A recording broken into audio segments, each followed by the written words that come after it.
Bismillah ar-Rahman ar-Rahim. Assalamu alaikum wa rahmatullah. This is Dr. Halimah. Today, lecture number 8, and the title of our lecture is A Short Introduction to Arabic English Translation. Now, during our lecture, we will be, of course, going through the learning objectives, and we will be going through the following points. We will talk about the emphasis of Islam on learning a foreign language, and then translation in the early days of Islam, and the translation during the Abbasid age, and then we will go through the methods of translation in the Abbasid age, then a translation during the French invasion of Egypt, then translation during Muhammad Ali's rule in Egypt. Then we will finish off the lecture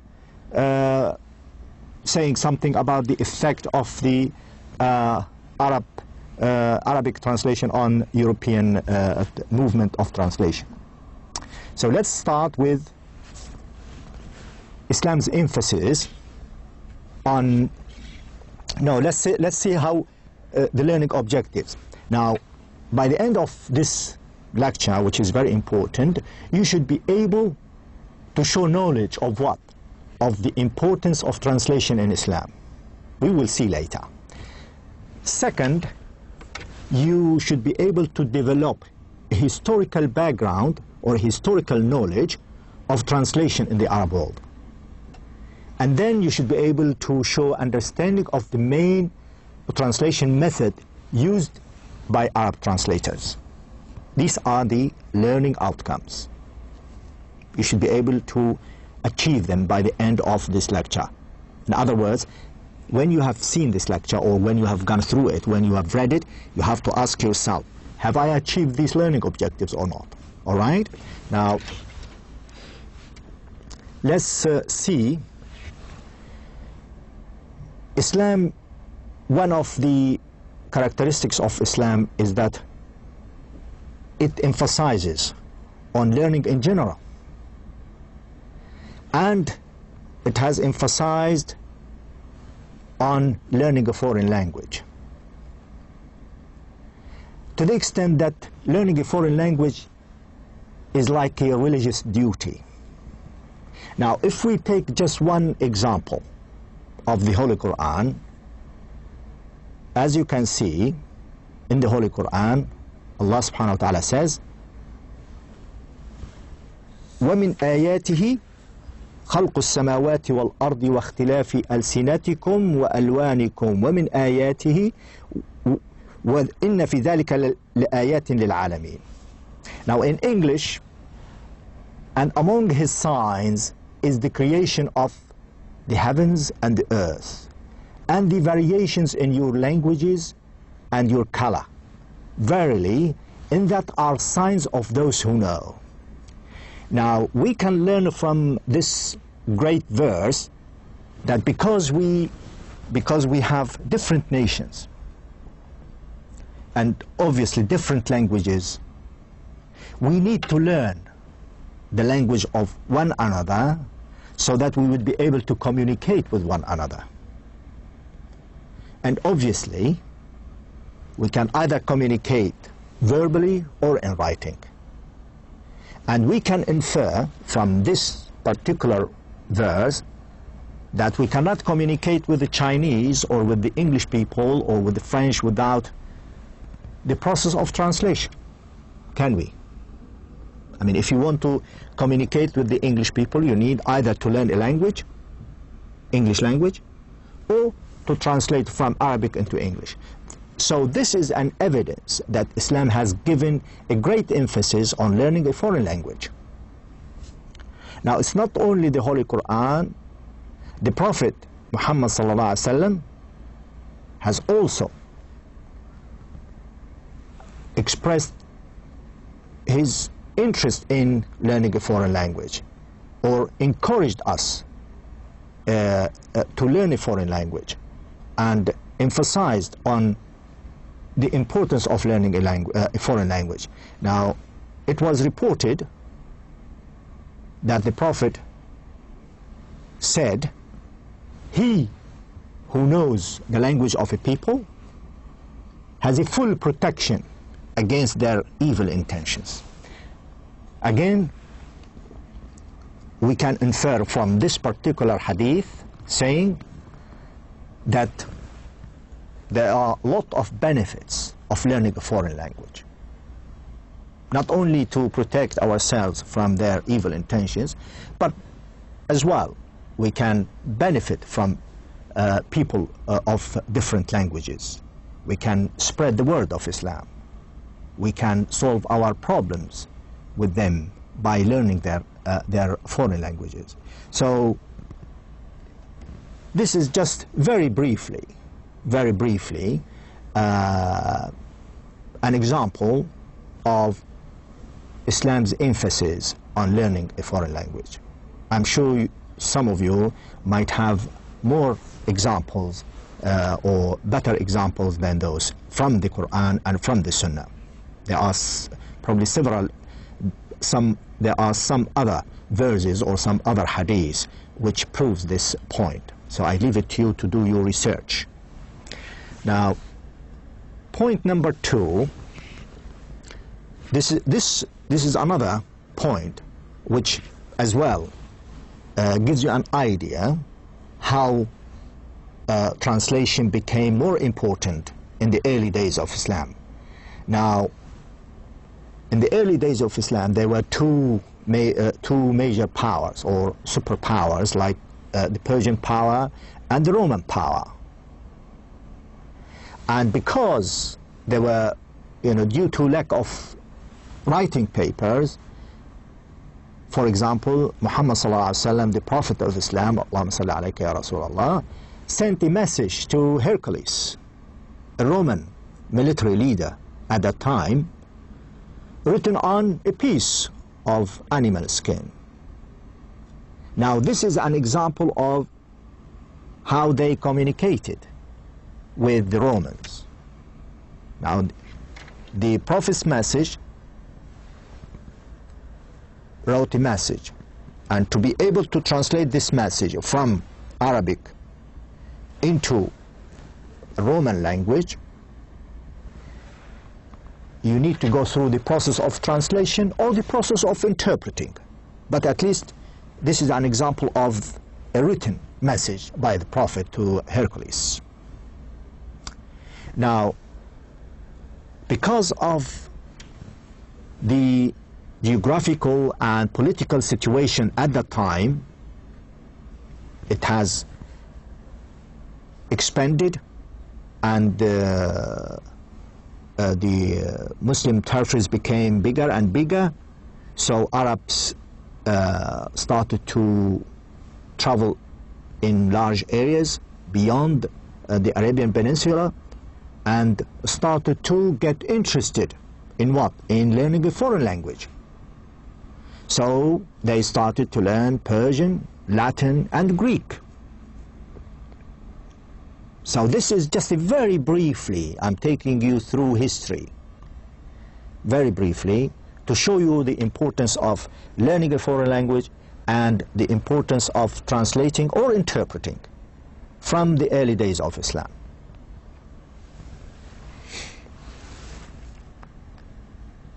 Now, when we reach Abbasid age, between 811 and 1331, during that age, about 200, 300 years, people got interested in getting to know what?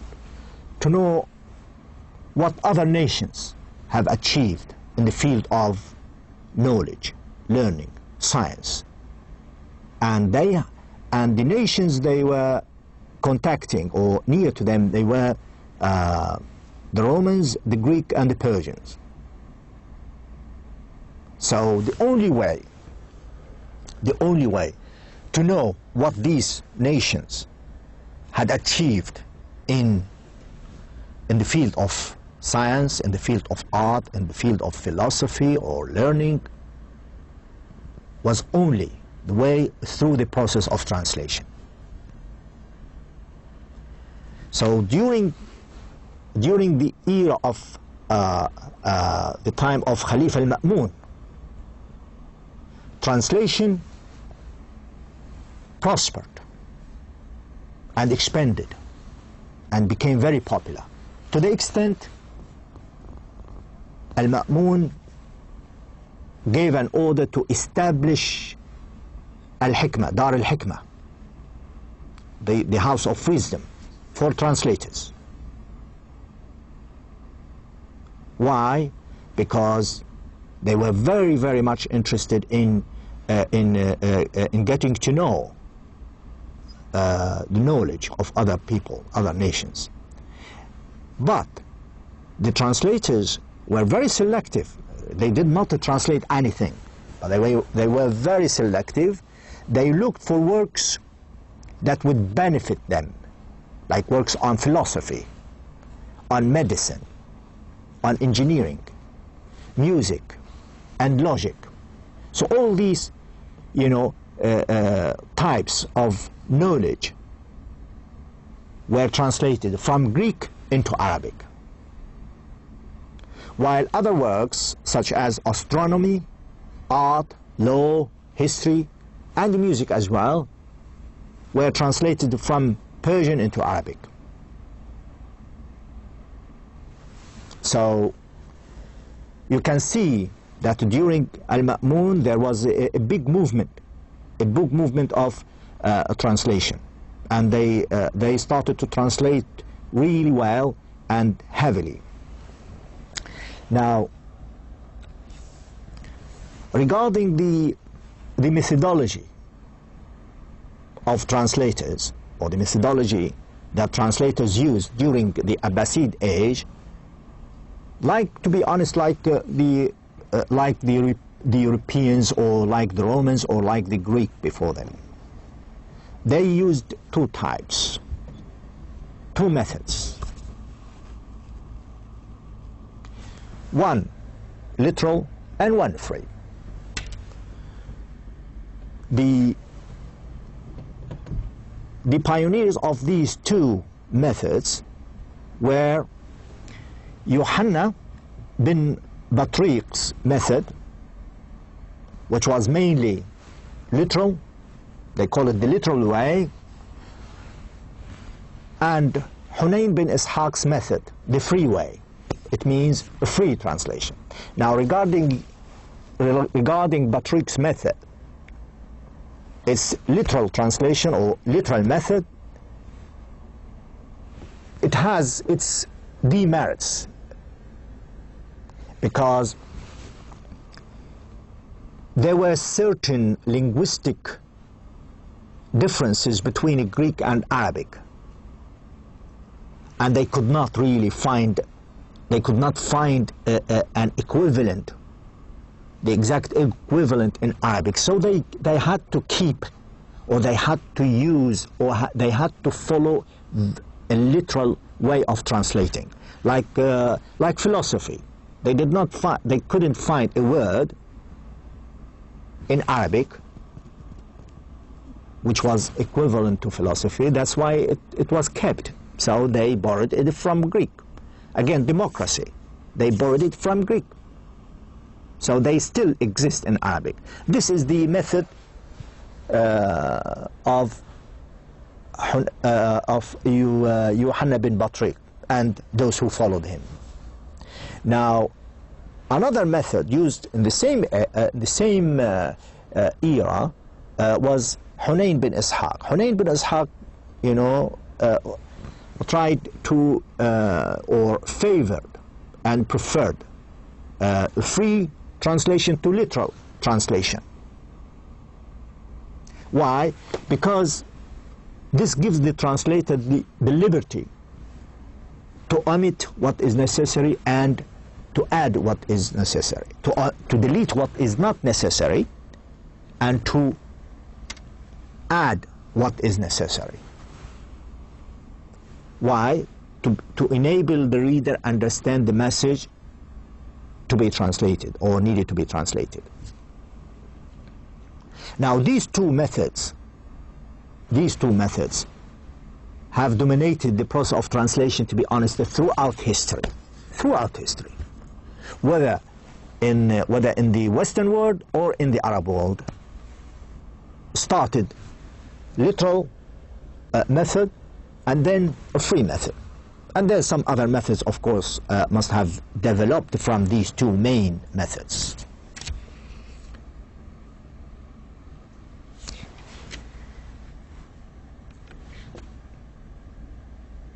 Now,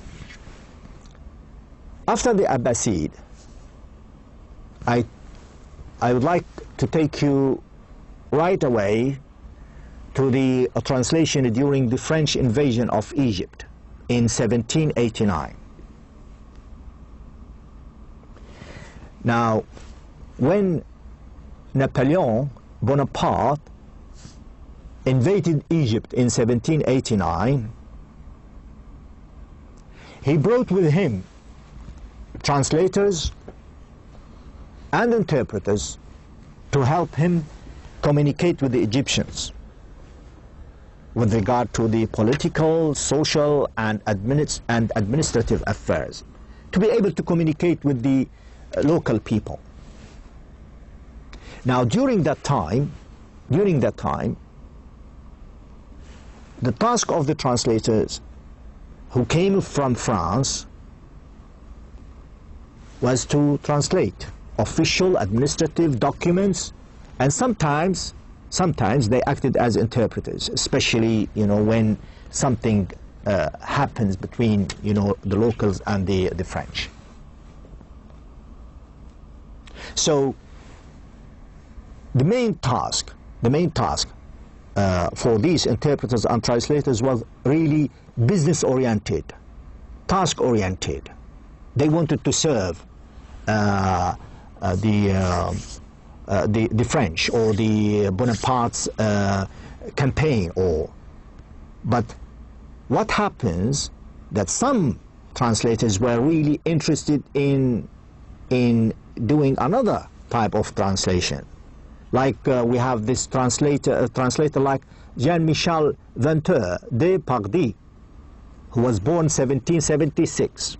Now what he did, he came and he enjoyed translating, and he looked at translating as a pastime activity. That's why he started to translate arts, and he looked at it as a linguistic exercise rather than an official or technical or professional task. So you can see that there were so many reasons for people to translate or to interpret from Arabic into French or from French into Arabic during that period. Okay.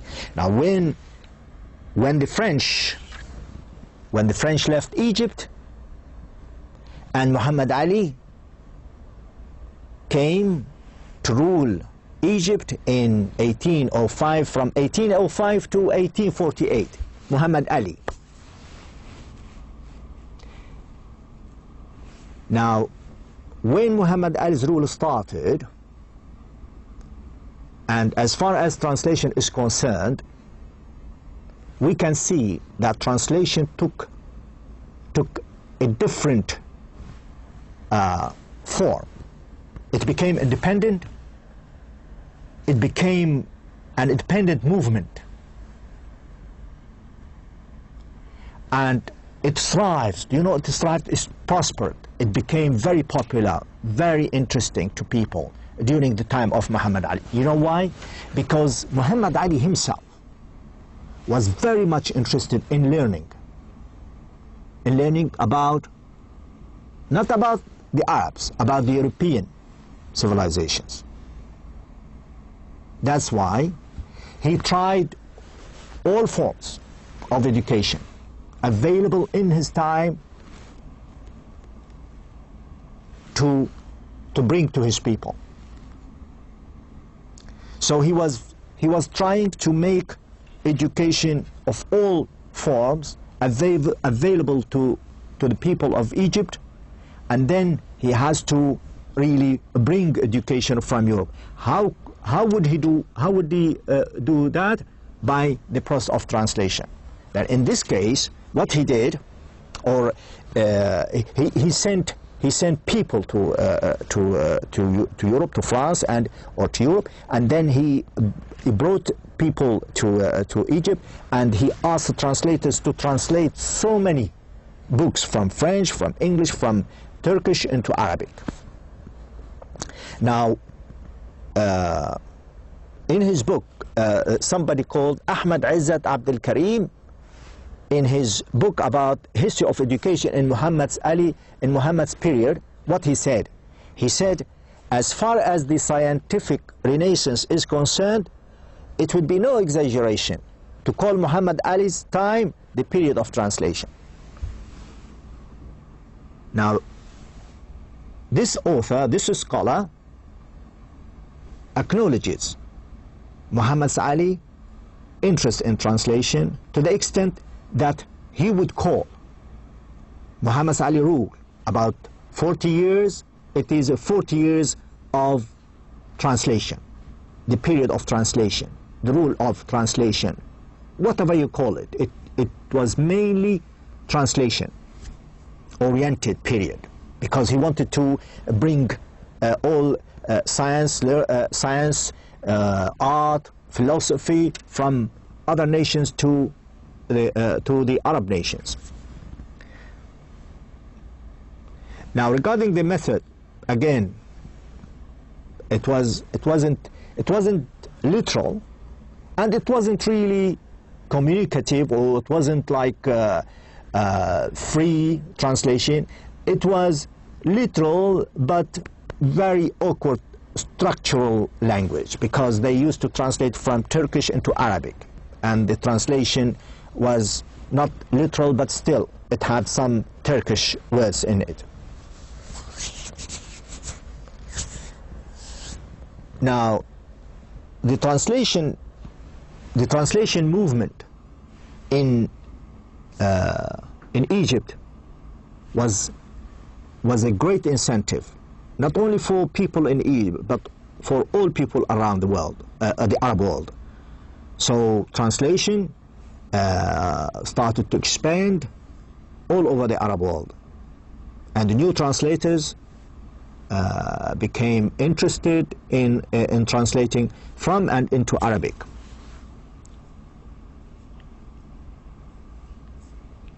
Now, because of this movement, because of this interest in translation, we can see that the quality of translation and how translators approach translation started to improve. You know, so instead of literal with some demerits, then it became a bit more polished and better quality, because the more you translate, the more you practice, the better you become in translation. All right. So this is very brief. Very briefly, I have gone through with you translation, or a little introduction to Arabic-English translation, or translation in the Arab world. Now, the last point I would like to put to you is, you know, the effect of Arab translators on European movement of translation. Now, as you can see,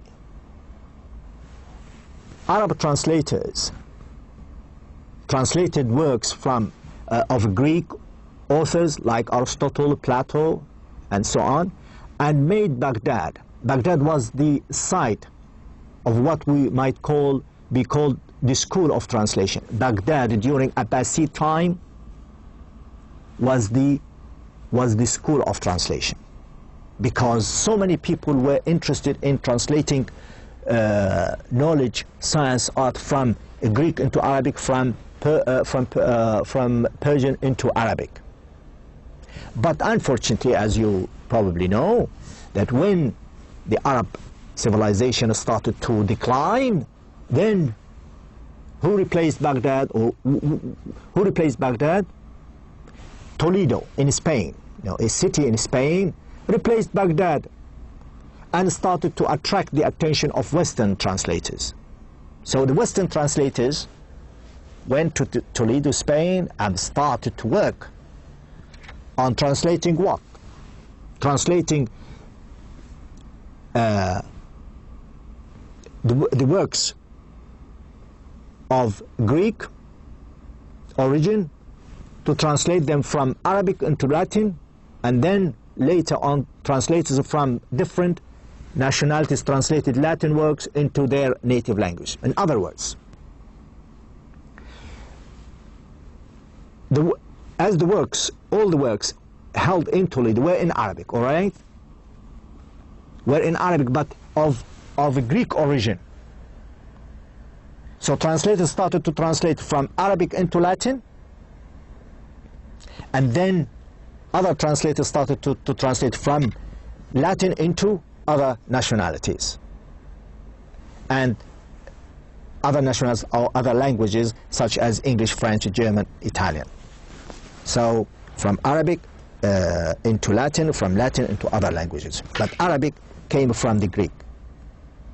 So work from the Greek language came into Arabic, and then from Arabic into Latin, and then from Latin to French, English, and German, and Italian, and so on. Then a different type of translation movement started in the West, which is not our concern here. So I hope you have had now some idea about the importance of translation in Islam and the method of translation among Arab translators during the early days of Islam and during Abbasid age, and then during the French invasion of Egypt, and then during Muhammad Ali's rule of Egypt, and so on and so forth. Thank you very much indeed. Thank you.